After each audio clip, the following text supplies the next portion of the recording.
And here we go. We are off and running for the early part of the week here on SEC football and beyond. He's Chris Landry. I'm Dan Matthews. Thank you all for joining us right here. Of course, if you are watching us when we do the show, it is on twitch.tv/Chris Landry football. You can also find us on Twitter. He is at Landry football. I am at Dan Matthews ATL. 1T in Matthews is how you can find me there. Chris, an eventful weekend in college football when we thought that it was not going to be so eventful, but then, more slips handed out to coaches to say, yeah, you don't work here anymore. Yeah, we discussed it on Friday's show, our live Thursday dropping. Live Thursday show, it dropped on Friday, I should say. That the most intriguing game to me was the Florida-Missouri game, not for the game's sake, but for watching to see how it might play out and what it would mean going forward. And I had this feeling watching it, this is just not good. I mean, it's a culmination of a lot of things, right? And it happened so fast, it's like, wow, makes your head spin. But we saw the Arkansas game, we saw the LSU game, the South Carolina game. You just had the feeling that, Dan, don't lose to Missouri. This is just not a good situation. It's not a good fit. And people will say, well, it is not Manny. He won the East last year. It's not. We talked about it on the early edition this week with Chuck Oliver. It's not that they've lost, but why they've lost, how the program is, and I think the lack of confidence that it can be fixed with the current guy, or at least with Dan's ideas of how to fix it. And just like that, the Florida job is open. But we discussed it, didn't we? That it wasn't just like that. It was trending that way, and it almost got the feeling, didn't it, that at least to me, that man, this is going to have to be like a big time Hail Mary shot to flip things around, to get it on its right track, because it's just not trending right.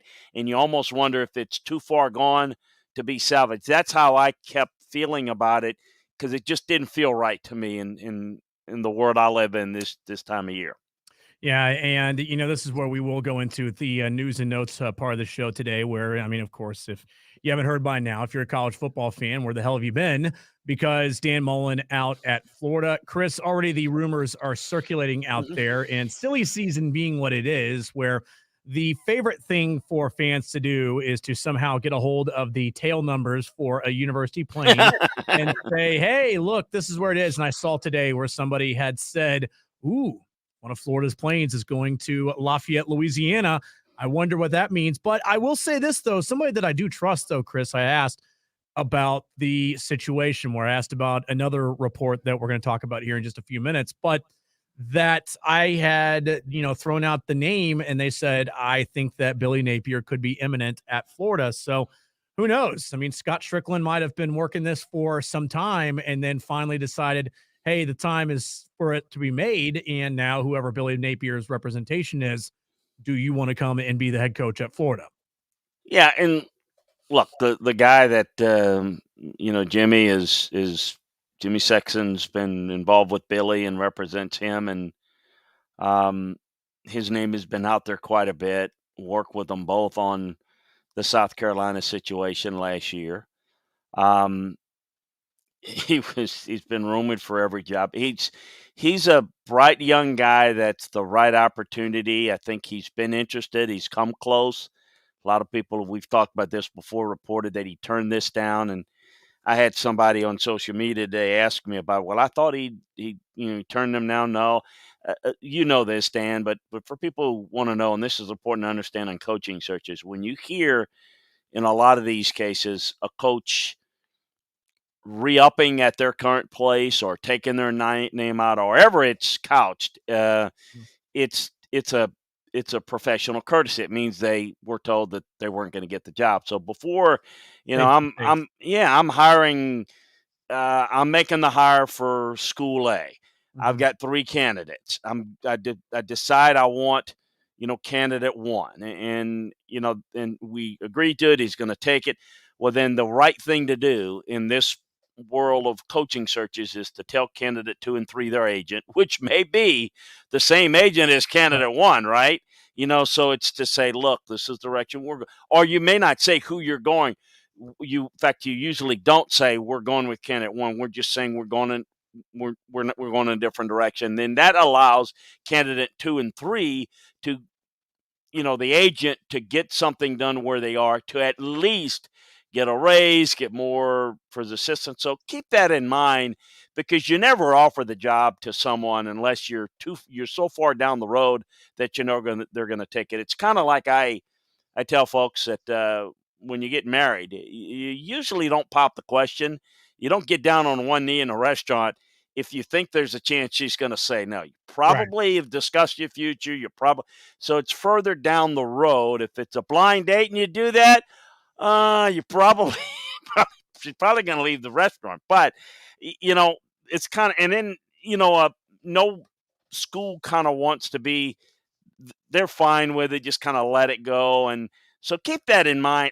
I don't know. Certainly, Billy is a viable young candidate, young guy, bright coach, comes from the Saban tree, and he's done a good job at a G5 level. And he wants to get a Power 5 job. He wants to get the right one. What's the right one? The right one's not just the place, but who's there. And I think Florida would be someone that would be of interest. That a lot of people would be interested in. They're gonna have a big deep pool that they're gonna start swimming in really quickly, and they're gonna make some decisions pretty quickly. But yeah, it's a very good chance. Scott, knowing Scott, I mean, like anybody, you kind of have an idea. You better be prepared where you would go or who you would consider anytime. I mean, you could hire someone you don't know, tragedy could happen, but in a situation, Scott is not. This is not a surprise. I mean, that this has been at least a possibility that you might have to move on from Dan, or Dan might. So I think he's further into the process than people might know.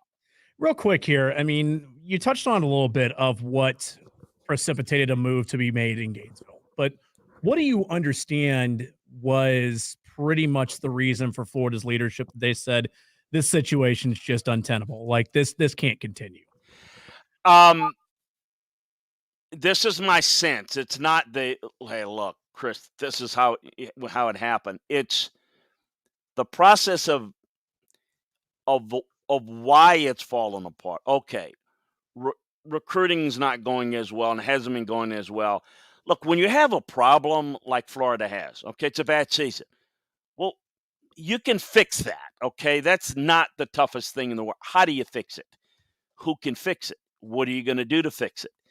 That's the key. And when you start to get into those questions of what you're going to do and how you're going to do it, you start to have some maybe pushback or trouble. So it's a few weeks ago. There's a lot of hullabaloo about Todd Grantham this and Todd Grantham that, and we got to do this, and you're not recruiting, and you are too low to this guy. And I think there's a lot of that kind of came to it that, look, we're getting a lot of pressure. It's my sense that Scott's saying, getting a lot of pressure. And in today's world, I don't think it's good. But in today's world, you throw a sacrificial lamb to feed the media and the fans.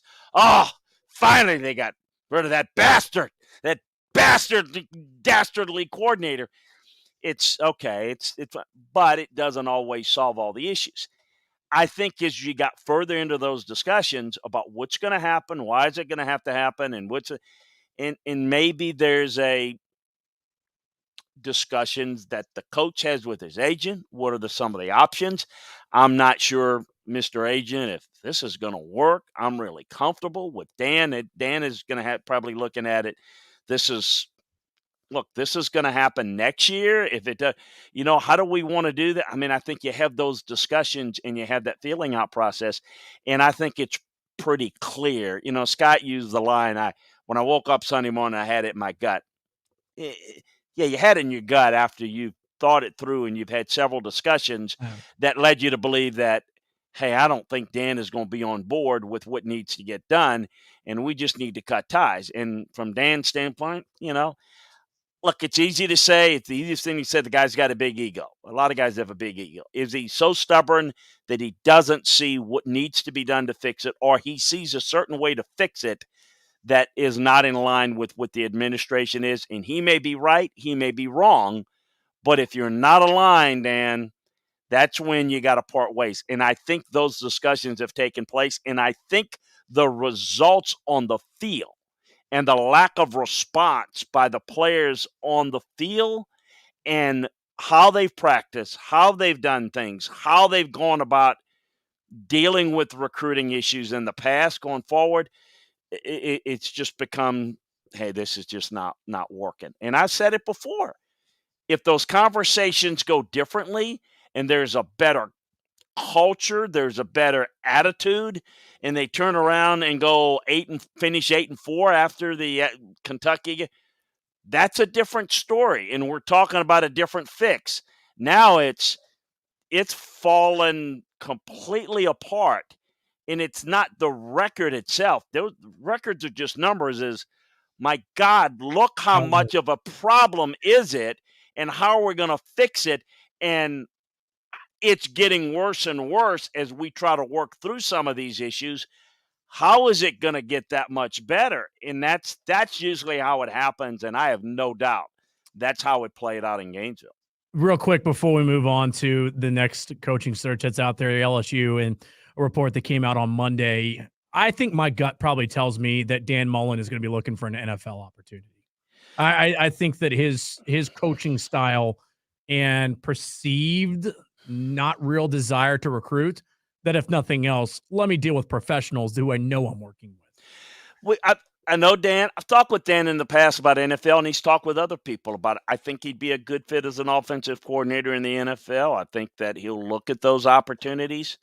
Look, let's just not throw out the fact that the guy was very successful at Mississippi State and did some good things at Florida. Mm-hmm. Now, what's he willing to do? And is it more of, okay, better fit? What does he want to do? Because I think he could do both. I don't think, at least at this stage, I would say that going at big school where you got to get Johnny 5-star and develop him, and that's maybe not his thing. At Mississippi State, it worked. Would he want to go into a situation where he could go and develop and become do similar things? For example, if I don't know that personality-wise he'd be a fit, but would he want to go to Virginia Tech and where you can do a good job, coach, develop, and do your version of Mississippi State, but do it in another league or something? Right. Maybe. I don't know what he wants. I think he's capable of doing that. I think he's capable of being a good coordinator. But part of it is a coordinator, you're still answering to somebody. Does he want to be that guy that's the head guy? And if he does, we kind of see where it's going to have to be. It's going to have to be at a place where he can do it his way and develop, and he's going to have to sell what I did at Mississippi State. And why it didn't work at Florida is because I wanted to do certain things and I wasn't given enough, yada, yada, yada, whatever. So I think it could be a developmental program as the head guy if he doesn't want to answer to somebody and be a coordinator, or coordinator in the NFL. I think he recruits. I just think he recruits at a different pace, a different style, and that's not going to be for everybody. It's just not.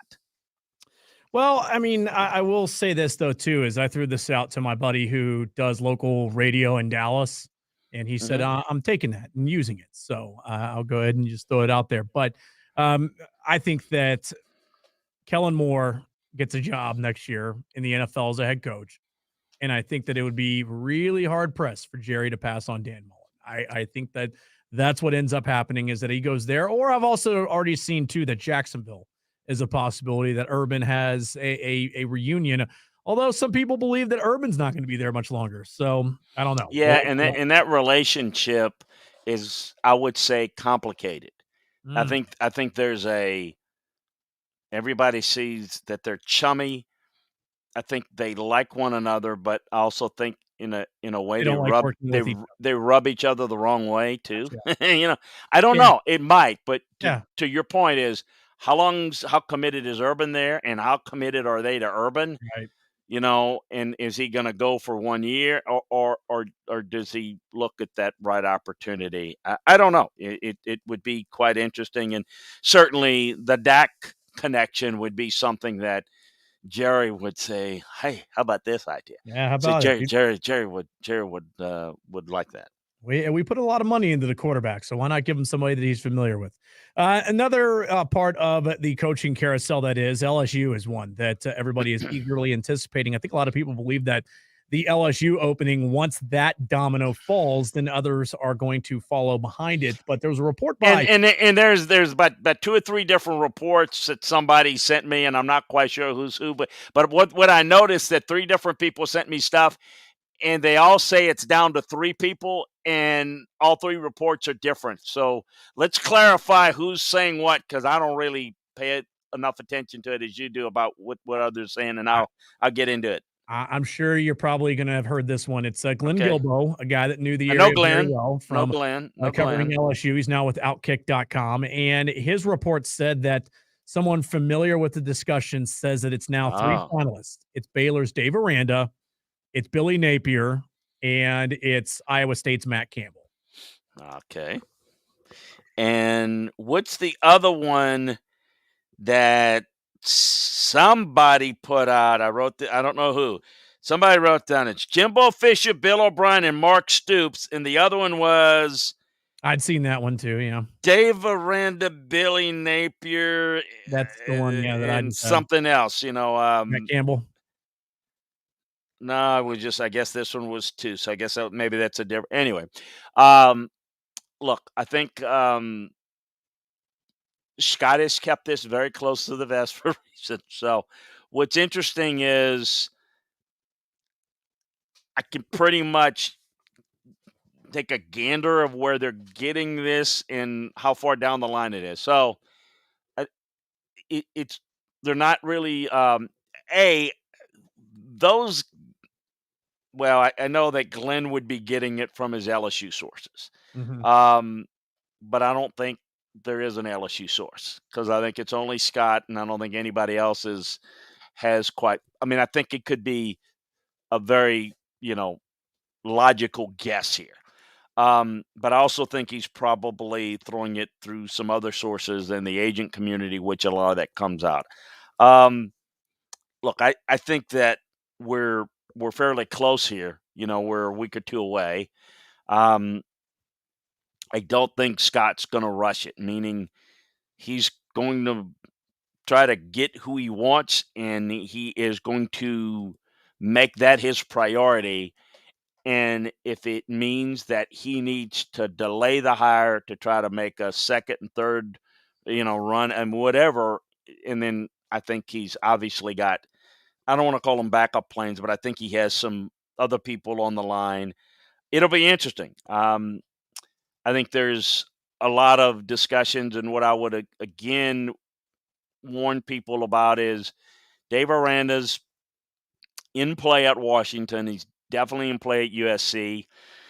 This is certainly will help him in his case as he kind of filters in and either solidifies things at Baylor and gets more money, which he's making for, and gets more money from them. They got a lot of money, the fine folks at Baylor, or he moves on to one of those three jobs that we've just kind of thrown him into. Billy is definitely is being pushed. Kind of that's Jimmy, and Jimmy is to LSU because it helps him in the Florida situation. It's his name is in the Florida because it helps him with LSU.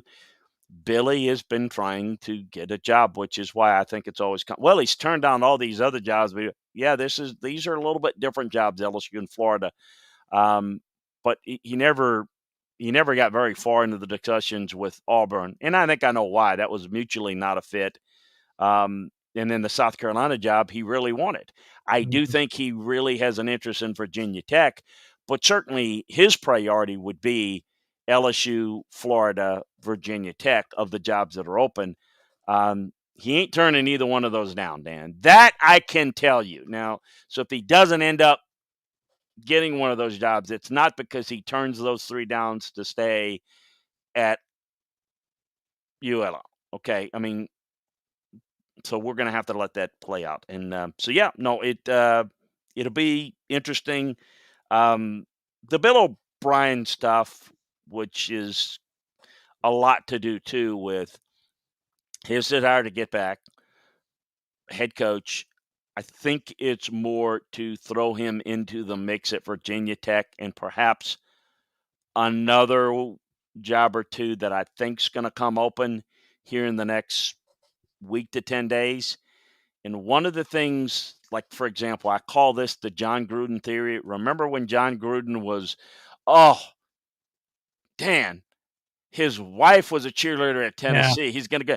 And it was never about Tennessee, but it was always he never denied it because, A, he loves his name to be talked about, or he did. Now, not so much because when they Yeah. talk, it's not good. It's not good. Not so good now. But when he came out and his name was out there, it was to really throw kindle into the fire to let people know that in the NFL, he really wanted to get back in coaching. So the whole so he never kind of put that to rest or never he almost, like I said, he kind of encouraged that not because of that job, but for some others that he was interested in. And I think that's happening with some of these. Mark Stoops, I think is someone that makes sense as a good coach, but again, I think that there may be a consideration there for the right job, maybe. But I also think he feels pretty good about what's going on at Kentucky. But you can always spice it up, as Mhm. as I always say that is always important. And as I mentioned, kind of with the Mel Tucker deal, if you're in a position and you're maybe a candidate for a job and you're interested, well, you're not going to come out right prior to a school that might be interested in you or you interested in them to take your name out unless you know and you've been given word that you're not going to get it. That's the time then you take your name out, give your allegiance to good old state you that you are. And it's not false. I'm not saying that. But now it's time to sell that stock and cash in on the new deal if you really were in that other job and you were and that was the guy at LSU. I mean, come on, he's not going to get out of it now. He's going to wait and see if he can't get that job. It's kind of how it works, and this is how these things are working right now. And I know it's becoming a story of its own. And Dan, we're going to have more of them because more Yeah. of them are going to happen in the next week or so. Silly season it is for sure. A couple of quick ones here before we get to the games. Number one, LSU standout cornerback Eli Ricks deciding to enter the transfer portal. As that one, I've got to believe I'm not sure who's going to be here, but if it's not Coach O, I'm not really sure I want to be here. How do we read that? Yeah, I think there's a lot of uncertainty and someone's looking to move on. He's certainly going to be a highly sought after, would be the top of the free agent list in college football the second he puts in the papers for the transfer portal. So I don't know that it's a complete, it's never complete, I guess, depending on who the coach is. Right. Um, he doesn't have to go in the portal now. He could wait another week or so and then decide to go in a portal if he wasn't really comfortable. So this would suggest to me that he's probably looking to move on um, and not look back. But there's no guarantee with that. But that's my sense and what the feeling is with it. I'm a little bit surprised because I thought maybe he'd wait a little bit. I knew that was a possibility, but I thought that might be something we'd be talking about a month from now, not now. And then the final headline, again, before we hit the games, is 5-star, 24/7 composite 5-star cornerback Jaheim Singletary picking Georgia over Florida, Ohio State, Miami, and LSU. 24/7's fifth-ranked cornerback for the class of 22. Kirby Smart continuing to rack up an already pretty impressive class. Yeah, it is. There's no question. It's a really great group. He's got it on the roll. The team's having success on the field.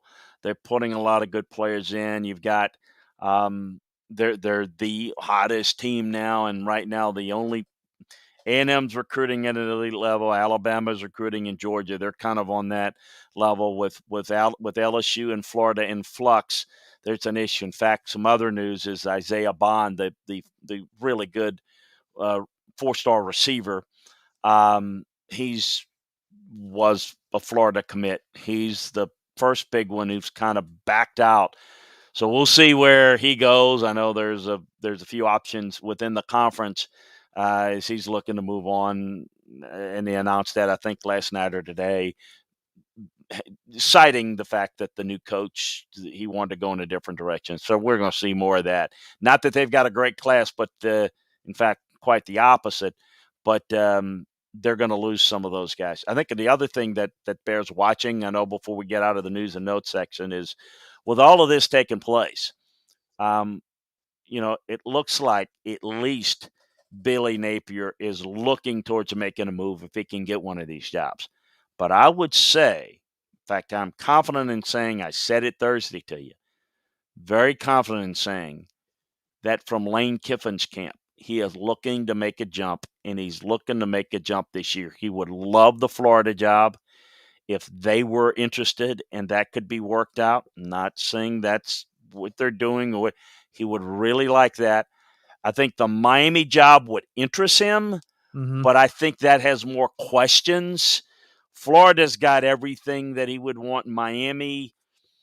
I don't know after examining it whether he would stay or go, but I have no doubt that if Florida said yes, that Yeah. he would he would literally leave the phone hanging. He would he'd get on over to Gainesville as soon as possible. Same thing with LSU if they would have interest in him. That is definitely the case. So we're going to watch that as we've got a big time Egg Bowl coming up this weekend.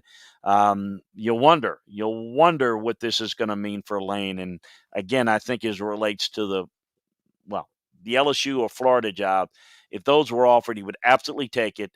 And my understanding, if it's Miami, maybe better than 50-50 that he would. But as we've talked about, they got more question marks at Miami. So I don't know. Does he get offered any of those three? Is he the favorite in any of them? You could be the second guy in all of those jobs. And, Yeah. so I'm curious to see. We're going to find out here in the next 2-3 weeks. Be busy. It is going to be busy, no doubt about it. In your place to hear all about it is right here on SEC Football and Beyond. And of course, you can find SEC Football and Beyond, the podcast, on Apple, Spotify, wherever you get your podcast needs. That is how you can find us every Tuesday and Friday, which, by the way, too, we're going to do things a little different this week with the Thanksgiving holiday coming up. You're going to have the normal Tuesday release of this show, of the recap of the previous weekend, and then on a special Wednesday, because we want to be able to have it for all of you to have it on your devices before you get on the airplane or before you get in the car and make the drive over to whoever's house for Thanksgiving. We want to be able to give you that opportunity to get you ready for the games coming up that weekend. So we will have those coming your way right here on SEC Football and Beyond. Let's talk some games, Chris. Let's start first with the clinching game for the SEC West. That is Alabama over Arkansas, 42-35. The Hogs made it hard on the Crimson Tide in this one, but Bryce Young just continuing to be impressive. For everything that people have said about Bill O'Brien's handling of the offense, I mean, these numbers are pretty dang good. 559 yards passing, 5 touchdowns in the game. KJ Jefferson, in his own right, good for Arkansas as well. 326, 3 touchdowns. Treylon Burks with a couple of touchdowns as well. I talked about this a little bit, Chris, with Matt and Chuck, as I'm in for Los this week on Chuck and Chernoff in Atlanta on 6A The Fan. And I mentioned the breakdown of the numbers of teams this year, the 3 close games, the close calls that we had against Alabama this year, of Florida, LSU, and then Arkansas this weekend. And the one that broke through was the Texas A&M game. For the most part, the common theme that I noticed, a lot of balance against Alabama is a way that you give them trouble. And I know people say, well, that's easier said than done, but teams still able to stick with the run. as much as they stick with the pass. Yeah, I thought Arkansas did a really good job. Thought they moved the ball very efficiently, at times very effectively, and made enough big plays to change field position. A couple of things, and so I thought they did a really good job. I thought defensively, as I said, I was curious to see what they were going to do. They brought some pressure at times, and as you might expect against this Alabama team, there are times where they just kind of laid back in their two shell. And I thought, again, they were fairly effective. So really, really impressed, at least with the effort. I know the moral victory stuff is not a real thing, but I think they asserted themselves pretty well. For Alabama, it's more of the same and I think more concerning. First thing on offense is this team just can't run the football against good fronts. I mean, they don't stay committed to it, and they don't stay committed because they're just not very effective doing it. Right. It's a real problem. You know, it to me, what they're going to have to do is they're going to have to come out because of their offensive line play, particularly the right side of the offensive line. They don't get enough movement, and they certainly don't pass protect well enough. I mean, they got some real big issues there. So to me, what they're going to have to do going forward, the remainder of their games is they're going to have to spread people out, and they're going to have to throw in order to run. They're going to have to force a lighter run box so they can run the football, because they can make some chunk plays. And I think they're doing that very well. You mentioned the quarterback's like 38-3 in touchdowns, interception. I mean, he's protecting it fairly well for the most part, and he's making big time plays.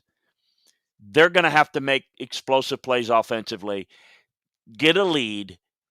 But when they get a lead, they're going to struggle to close out games, Dan, because they don't run it like they used to. They used to be able to just go in that 4-minute offense, line up, run it.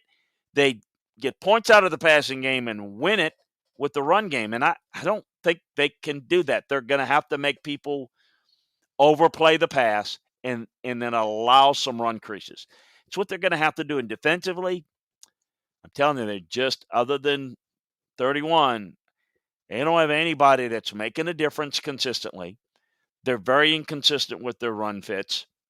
And they are not making their normal plays in the secondary. So, it's obviously depends upon who they play, and I think it's going to be quite the challenge. So we'll see this week. This is facing an Auburn team that's struggling. We'll get into that tomorrow and have that for you. But it just this Alabama team looks like a team that's they're good. They're just are not the same Alabama team, and they're going to have to really have a special game plan and execute the explosive part of their game to a T to force, say, a Georgia to come from behind and get them to play left-handed, because I don't think they can line up and play them like they want. They can't really block the front unless they do it with a lot of screens and a lot of tempo, because I think they're going to have trouble.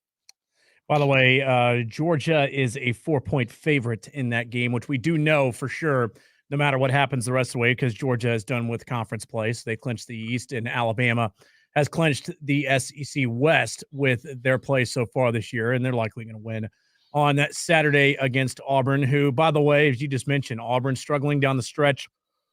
Bad loss on Saturday night. The ball glanced off the punt returner's knee. I didn't think it did.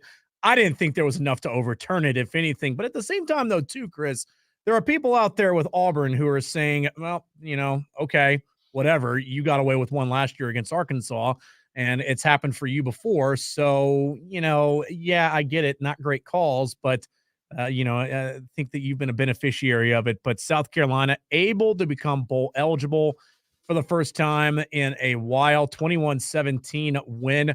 Good for Shane Beamer. Good for the program, a program that is trying to find their way back. And Shane Beamer seems to believe that they have the ability to do it, because he quickly shut down the conversations last week, at least through the media, of him possibly making his way over to Virginia Tech, obviously to be in the shadow of Yeah. what his dad did there years ago. Yeah, as far as that, I never felt. I mean, I understand the connection, but that's why it's kind of an uncomfortable to go back and fill in with his dad. That's I never felt that was that. Look, he loves South Carolina. He spent time there as an assistant, and look, it's why those South Carolina folks fell in love with him and liked him little more than Billy Napier. And I've been on record. I like Billy Napier for them a little better than than Shane. I want to give him a lot of credit. To get bowl eligible with this team is impressive.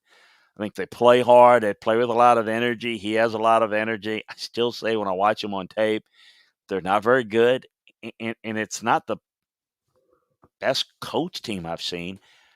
Um, Look, I get it. Auburn's struggling, not their quarterback, and Florida's struggling, and a lot of people are struggling. So they've been a benefactor of that. But South Carolina's not very good either, and they're taking care of business. So you have credit to them. I mean, it's not like hey, they could absolutely be a 3 or 4 win team. Yes, it has to do with maybe more about what Auburn couldn't do or what Florida couldn't do. But you know what? South Carolina's doing it. Give them credit. I want to give them credit. And you know what? I don't want to sit there and rule them out this week in the Palmetto Bowl. I mean, who knows? Clemson's playing a little bit better. I'm not going to be easy, but give them a lot of credit. But Auburn, man, that's where I want to go with this because second week in a row, dominated in the first half, controlled the game, and then it falls apart. And they're taking a lot of chances on defense, offensively. They're just not very good. They don't have the pass. There's so many plays left on the field there. They just don't have a passing attack without Bo Nix, and so it's that's kind of where I saw it. So congrats to the Gamecocks and Auburn. It's going to be a tough stretch. I don't know that it's going to end up better in the Iron Bowl for them this week. Yeah, not looking too good for them. Like you said, tomorrow we'll talk more about that. Missouri with an overtime walk-off 2-point conversion to beat Florida 24-23. Then, of course, 24 hours later, less than that, we get the news about Mullen. Tyler Beatty has been somebody that's been a real bright spot this year for Eli Drinkwitz's team as he goes for 146 yards and a touchdown. Good win in an overall very disappointing season for Missouri at this point, as they're going to be taking on Arkansas again. We'll talk about that later on in the week, but still, when it looked like this season was going to miss out on a bowl game, Eli Drinkwitz able to get his guys in the right spot at the right time. You can make the case that Tyler Beatty is the most valuable player to his team. Without him, I mean, they've got nothing defensively. They played actually a pretty good game defensively, relatively speaking. But they really got no answers, and Beatty's just carried this team. I mean, just carried them. He's been a really good, I mean, just really outstanding all year long. Good win. Again, you got to throw in the circumstances. I get all that. That's all part of it. It's all relative to who you're playing in team sports. But I think they're fighting, they're competing. You like that, but it almost was a feeling like as they were playing that you could tell early that hey, they can compete. They can compete. That Florida, it weren't a whole lot. Florida wasn't in there for 4 quarters ready to fight. They were ready to kind of run and hide in that game, and you can see that pretty early, Dan. So, good win. The most positive thing I can say about Missouri is that recruiting's going fairly well. We'll see how that finishes, but obviously to me the story there was in my interest in that game had a lot to do with how Florida and Dan handled it, and of course we got the answer there. Yep, and now we know that Florida is going to be looking for a new head coach here very soon. Matt Corral, interesting before the Ole Miss Vanderbilt game this weekend is he did things a little bit differently where he went on social media already and put out the graphic with the note saying that it's been real, he's really enjoyed his time, all these different things. which we understand too, by the way, that he was doing it because it's their final game at home, so it's senior night. So he was getting his recognition as a senior of a guy that's not going to be there next year. Well, he goes out 326 yards, couple of touchdowns, and interception, 31-17 over Vanderbilt. Don't necessarily need to talk about the game as much, Chris, as to now, probably with Matt Corral making it official that he is going to the next level in a pretty weak quarterback group for this upcoming draft. He probably has to factor in as being one of the guys that's going to be getting the first looks in terms of a team wanting to spend on a franchise quarterback in the upcoming draft. Well, he's tough. He's a competitor. I think that they do a good job with him. I think that scheme helps them a lot. I think they scheme guys open. I think throwing into tight, compressed windows on time is where I think his flaws are, but I think he can work around it. Love to have a guy like that to develop in the NFL, but as I get done with my work on him, there's a lot more to unveil there, but that's kind of in a nutshell kind of what he is and what he isn't. So we'll see going forward. I think he's definitely got a chance, and how high, that's all people care about. But I always tell people there's no such thing as a first rounder or a second rounder. You grade a guy and then you stack them. And I think we'll see kind of where this plays out. I think I kind of know where I'm going with them, but there's more things to be discovered. But I like the guy's moxie, his toughness, his competitiveness, and I do think in some of the systems where you see some of the RPO game and the ability to make plays, and you see what a Jalen Hurts is doing. You see a guy that is, in my opinion, a better passer than Jalen, and that's Matt Corral, yet not an elite, passer. I think there's a lot to work with. So I'm excited for him. I'm excited for his future. I'm excited for Ole Miss. What a hell of a season for them. I Yeah. mean, when all the games in, I think they won every game at home this year for the first time ever. I don't know. Maybe it wasn't first time ever. It's a great season. Yeah. And what a. I cannot wait for the Egg Bowl. I mean, I just think it's great for that game, and it's maybe in terms of how these teams are playing, as good of an Egg Bowl as you can imagine. I mean, it may be outside of the games that involve playoff implications. I mean, it may be the best game of the weekend, and we get to eat that up with some turkey gravy or whatever your favorite thing is on Thanksgiving night. So I'm excited about it, but happy for Ole Miss. Now it's about kind of seeing where things go from here, and having some more weapons back is going to be interesting. The other thing too is have a little time here. Didn't run maybe Matt as much. You better believe in this game in the Egg Bowl, the running Matt Corral, he ain't going to be stopped. They're going to run him. It can't stop him from running. So he'll run the football. He may look like Justin Herbert did last night, running for about 90 yards. I don't know if he'll get 200 like he did against Tennessee, but he's going to run a lot. And Mississippi State's going to have to be really careful how much man coverage they play, because against man coverage, that's this first thing he does is just take off and run. Yeah, it's going to be a good one on Thursday night, like you mentioned. If you want to be able to get the turkey sandwich going, you maybe a little bit of pumpkin pie, some pecan pie, whatever it might be. That's going to be definitely one to keep an eye on. There's no doubt about that. A little beyond here, Chris, because 3 games that I wanted to look into from this past weekend, and especially 2 that are going to factor into the college football playoff race. Didn't mention Oregon here, but of course they get crushed by Utah, so that pretty much knocks the Pac-12 out of any consideration for the college football playoff. But how about Ohio State? I mean, I think quickly we are seeing that the Buckeyes are the second best team in the country, especially the way that they handled Michigan State on Saturday. 56-7 is the final at the Horseshoe in Columbus, Ohio, as C.J. Stroud is somebody who early on in the season, there were people, if nothing else, kind of whispers of, is he the guy? Well, 432 yards, 6 touchdowns in this game for Ryan Day's team. I think this is a team that early on in the season, Chris, we saw was a very young but very talented group. And Ryan Day and his coaching staff have done a great job of getting this group playing their best football at the right time and having these guys grow up as the season goes. I think all of a sudden you're looking at this Ohio State team and saying, could be pretty dangerous to play against. Well, C.J. Stroud was very young and is very young. So he's not going to be the same guy. He shouldn't be the same guy week one as is now. And you're right. Everybody's looking at the beginning of the year. Well, he's not as good. Well, you think you stay the same? Of course not. You get Right. better, you get worse.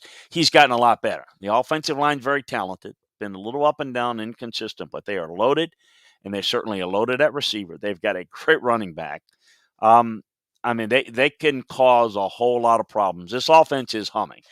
It looks like the best offense in all of college football that can hurt you in a lot of ways, and it's because they are maturing. They're talented, but they're maturing and it's all coming together. So I think there's a lot of positives there, and a lot of people are sensing, man, kind of like people are salivating at the Thanksgiving dinner. I think people are salivating Georgia defense, Ohio State offense, and Yeah. it may or may not turn out that way, but they definitely look like the second best team in the country. I knew they would have success against Michigan State. Landry football on our breakdowns, I knew that Michigan State secondary struggled all year long. I didn't expect 49 points in the first half, though. I mean, when I said I think it would be a decisive win, I didn't think that. I mean, that Mhm. was just like, my God. I mean, it was just really, really super impressive. Um, I think they'll handle Michigan. Um, Maybe not the same because Michigan's better defensively. I still think they'll score a bunch of points. Still think they got too much speed for Michigan. I don't think Michigan's offense can keep up points wise. So I think that I think they're in great shape, even if it's against Wisconsin's defense, which is probably at least schematically outside of Georgia and A&M's for stretches. This Wisconsin defense is playing as good as any defense in the country schematically.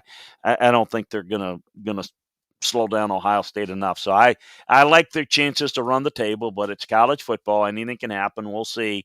But I agree with you. They look like the second best. I think what's interesting though, Dan, and we're going to again, let's update our folks. So we'll do a little on-air producing here. We're going to do this show live tomorrow at the same time. Mhm. So just for our listeners to know. So Tuesday live, we're at the same time we're going to do this, as Dan said at the beginning, so we can preview the Egg Bowl and all the games because basically Mhm. Thursday's like the start of the weekend. Yeah. So when we do the show live tomorrow, we're not going to have the playoff rankings for this week. But one thing that I will say, and maybe even say again tomorrow, very curious to see, does Ohio State go to 2 in the rankings this week? And you say, well, what does it matter? And I think it's interesting to see. It may give a window into how the committee sees Alabama versus Ohio State just right now. I think that's important. So it's not the most important thing we're going to learn from this week's rankings, but does Ohio State jump to 2 or they just leave it there and let Alabama, Georgia take care of itself and just kind of let that play out? I don't know. Trust me, I got no clue what the committee's going to do, but I think that's kind of interesting, don't you? Where is that going to be? What is the committee going to put it to this week? Yeah, I mean, if you gave me a vote, which obviously I'm not in the building there in Las Colinas or wherever they do it in the Dallas Fort Worth area, but I would have Ohio State number 2. I don't think there's any doubt about that. I think I'm probably putting Alabama number 3. I mean, especially too. I mean, games have to count. I mean, games have to matter here, and I understand that they talk about different metrics. A lot of times, I think it's just being able to try to say, "Hey, this is the defense we'll have for this." There shouldn't be a defense. It's either or. I mean, if Ohio State's going to be the best team to be at number 2 at the end of the season, then why aren't they the best team right now to be at number 2, especially the way that they just played last weekend? So I don't get it. I mentioned. One thing real quick to wrap that up. What I said though is I wonder what the committee's going to do, and the reason why I say that is it'll give us a little look into the window of the potential or lack thereof if Alabama does play Georgia a close game. Assuming Alabama beats Auburn, and I'm not assuming it, but let's say they do. I think that's interesting because I think if they drop to 3, I think that shows that they're looking, as you're saying, they're looking at the games. because I don't know sometimes if they look at it as much as they do. I just think it's interesting what they do. I'm with you. I would have Ohio State too right now. All right. So, like I said, I didn't mention the Oregon game, but I'm going to mention this twofold right here is because Notre Dame, I saw it all weekend on Twitter of people saying, my gosh, if Notre Dame finds their way into the college football playoff, I'm really going to lose my mind. I think it could happen, Chris. I mean, there's no layup for Cincinnati against University of Houston in the American Athletic Conference Championship game. If they win that, then I think Cincinnati's got every right in the world to say we deserve to be in. But there's that. There is Michigan this week against Ohio State. That's probably not going to go their way either. So there is also, as well, some people asking me about Oklahoma State. Mhm. I think it's going to come down to with the committee, and they can say everything they want. If it's 11-1 Notre Dame and 11-1, or I guess in this case it'd be 12-1 Oklahoma State, I almost wonder if the committee balks and puts Oklahoma State in front of them because I personally don't think that happens. I think that Notre Dame finds their way in, and of course people will be angry. And who knows? Maybe this can finally be the catalyst for Greg Sankey to be standing off in the corner saying, "Doesn't that 12 sound pretty good now, folks?" Now, to be clear, make sure I understand you, and there's no ambiguity there. You're saying, assuming Cincinnati beats Houston, Mhm. wins out, beats East Carolina, of course, and then beats Houston, and they're unbeaten. You're saying Notre Dame's going to jump Cincinnati or Not join Cincinnati. Cincinnati? That not Cincinnati, but the battle for the 4th spot.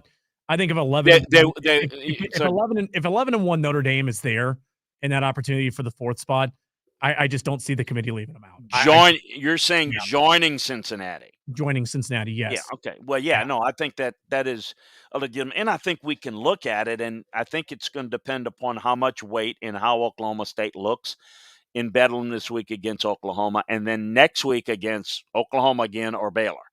I mean, they've got a little bit more meat on the bone in the schedule to kind of prove it one way or the Mhm. other, but they also have the ability, because it's a tougher stretch, to lose it. Notre Dame has got kind of clear sailing. So the one metric that Notre Dame's ranked higher, not by much, a little bit higher than the Big 12 teams, but Notre Dame can't win a conference. I think it's a fair point, fair question. And if it's Cincinnati in there, you can make the case for Notre Dame perhaps against Oklahoma State or Oklahoma, whatever ones. I think you can. I think that an unbeaten Cincinnati at that point, having run the table and having beaten Notre And going Dame, on the road, yeah. would get in over Notre Dame if it's one slot. But that's why I asked to clarify, because some Yeah. people Yeah, some not people are some Cincinnati. people are saying they would get in Yeah. over. I don't think that they would in the end, but I do think it's interesting to see. I will say this. I will say this. I'm not predicting it. I'm just saying it's something to watch. Alabama beats Auburn. Alabama plays Georgia close. Let's see how they're in the mix. They may not be in the mix, but they might. If they continue to look sloppy and they beat Gun Auburn the same way and they get beat by 10, 13 points to Georgia, it's not a conversation. But if it's close, I'm just curious to see what they do. That's all I'm saying. Don't read anything. I think they should. I just think there's some football left to be played. And I do think Michigan going to get knocked out. I think you could have the Big 12 knock themselves out as well, which would leave basically Alabama, Cincinnati, Notre Dame for 2 spots. Yeah. Which one is left out? And I think the natural assumption would be Alabama would be knocked You out if you they lost lose. Alabama. And I think that's probably the case. But something would be interesting to see of how that plays out. It's going to be fun. Oh, yeah. No, it always is this time of year, and especially, too, as we get even closer to December the 5th. Really fast before we get into the mailbag, got a couple of questions here to close this out here on this early week edition. How about Clemson and the performance they put up on Saturday? Actually, before I get to Clemson, here's the other thing, too, that I wanted to point out. We've talked about this before, even though it's SEC football and beyond. How embarrassing for Georgia Tech, where 2 years Yeah. in a row now that this has happened. And by the way, too, two of their worst losses in the modern era have happened in the last 2 years. 73-7 last year. Clemson just absolutely demolishing them on their home field. And then 55-0 this weekend against Notre Dame. I mean, just if things are necessarily improving there on the flats in Atlanta, I really think that their fans want to see it a lot more. But I regress. Let's go with Clemson 48 to Wake Forest 27. Chris, I heard this saying from somebody earlier this week where they said that it's almost like Clemson's starting to look like we thought that Clemson was going to look like later on in the season. But Kobe Pace, somebody, a really huge running back for them. I think, if nothing else, Dabo Sweeney towards the end of the season started to see the young guys, the sophomore Pace, and then the freshman Will Shipley start to get going and get things going on the ground with their 2 touchdowns in the game. Bo Collins as well, able to have a few huge catches, 137 yards and a touchdown for this one. It's one of those things that I think Clemson fans look at it and say, gosh, just if we don't have that loss to NC State, trying to think the other loss that they had as well this season. But it's just one of those that they look at and just say, that's frustrating, because I feel like that the way this team is playing right now, it's an opportunity for this team to have possibly been able to put themselves in a really good position later on in the season, as Pitt was the other one. Yeah, Yep. sorry about that. Pitt, Yep. 27-17. But for Dabo Sweeney's team, I mean, is there a hat tip to be given here for the way that they've played down the stretch? Look, I think so. I think they're playing better. It's if they end up, if you think about it, beating South Carolina, they'll be 9-3 for what has been considered an awful season. And I realize, ACC's not the strongest, but that's saying something. That they've been able to kind of stop the bleeding a little bit, played a lot better, and they are playing better. So I give them a lot of credit to figure some things out. They found some things out in the passing game. Wake Forest defense is really struggled, so it's not like they're getting it done at the level that Clemson normally does it, but baby steps. Yeah, it's still they've kind of buried themselves with those losses to NC State and Pitt to kind of take themselves out of it. I don't think it's going to happen, but there is a scenario. There is a scenario where Clemson could still win the Atlantic. It's unlikely, but a couple of things need to happen, including, basically with Wake losing and NC State losing. But that's it. So improvement. Give them credit. All right, mailbag, close us out of here on the early week edition of SEC football and beyond. Let's start off with Jeffrey Parrott. Want to wish you both a very happy Thanksgiving. Thank you, Jeffrey. Chris, what does Mike Leach need to do to beat Ole Miss on Thursday? Look, I think this is a game that is going to be a lot of fun. I think it's going to be competitive. I think they've got to be themselves. I think that you can move the football on this Ole Miss defense. Ole Miss's defense will be really aggressive. I think what you got to do is, to me, what you want to do is mix things up a little bit more than State's, sometimes not inclined to do. But they're running the football a little bit more, Mike. I'm excited there. I think both quarterbacks right now, Bryce Young too. Let's throw him in the mix, shall we? But you can make the case that these two quarterbacks, this is certainly the best quarterback matchup you're going to find this weekend. No doubt. This is really two good guys that are lighting it up. Their offenses are super exciting. I do think that Mississippi State's defense can get some stops in this game. I think, it's about possessions, protecting the football. Turnovers are going to determine it. It determines it a lot. I get that. But in this game, you give either one of these teams an extra possession and a half, that's the team that's going to win this game. I think it's a good, close matchup. But if you are a little sloppy in this game, then either one's going to beat the other by a couple of touchdowns, because I do think the offense is going to have a lot of success. So I think the short answer is got to protect the football. And if you do that, I think you've got a really good shot in here. Kevin Neely wishing us a happy Thanksgiving as well. You Same too, to you, Kevin. Kevin. Really appreciate that.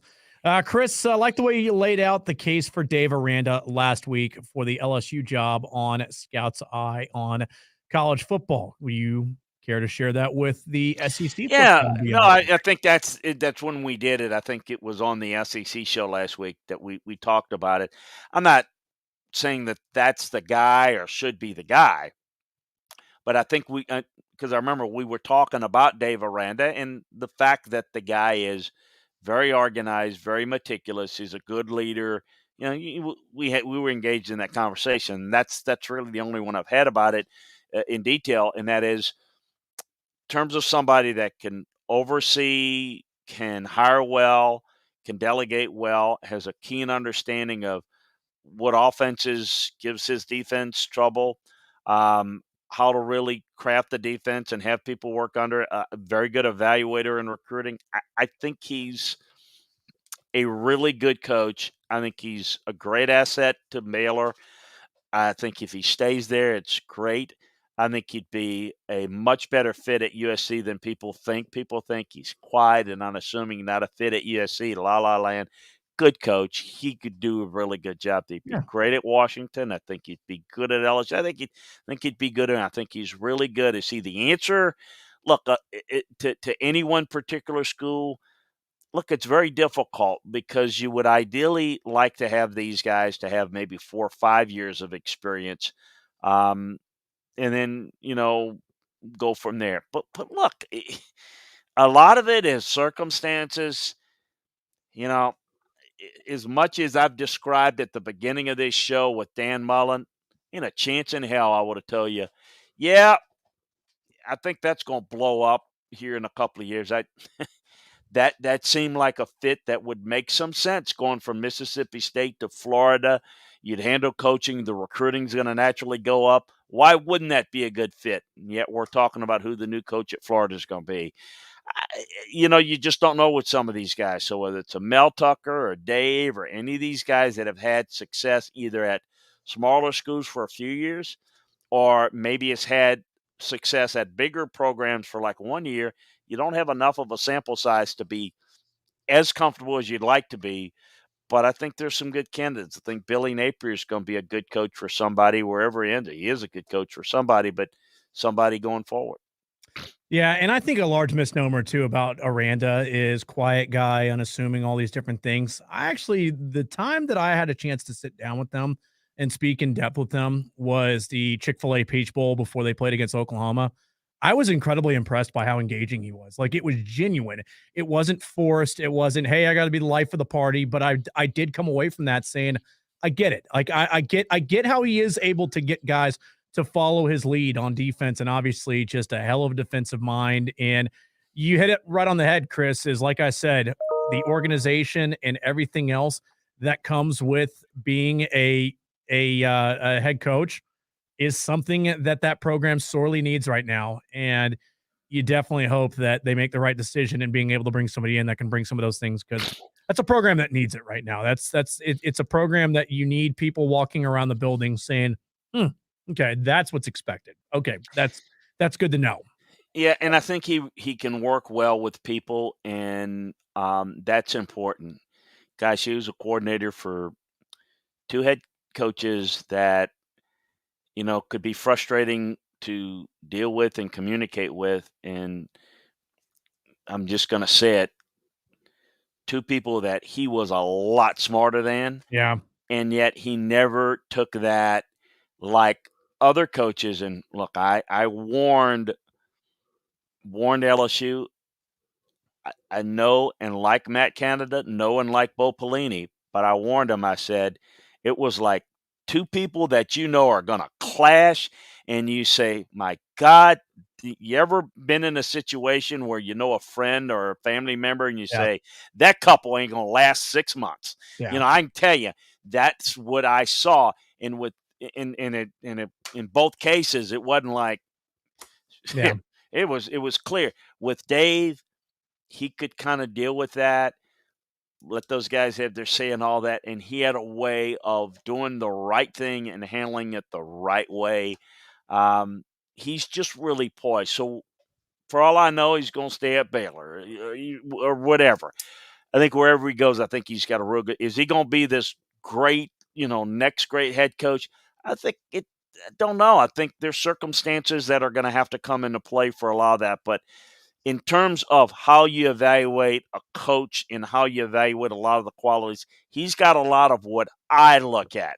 He yeah, doesn't have a lot of what a lot of the mainstream media or fans would like because, again, they don't really know him and they don't understand behind the scenes. Fans are very superficial. I'm not being critical. I'm not trying to be a jackass. But the bottom line is, people, Dan, don't have the exposure behind the scenes. So Mhm. they know what they know, and they base their decision on conversations they may have, if they haven't, or how they see them approach it. But very smooth, measured, and I just think little things, it doesn't mean maybe a hill of beans, but just immediately, why did you go for the field goal? Right. It's the third tiebreaker. And it wasn't like, I know, don't agree with it. I know it's not. He made a tough decision right there.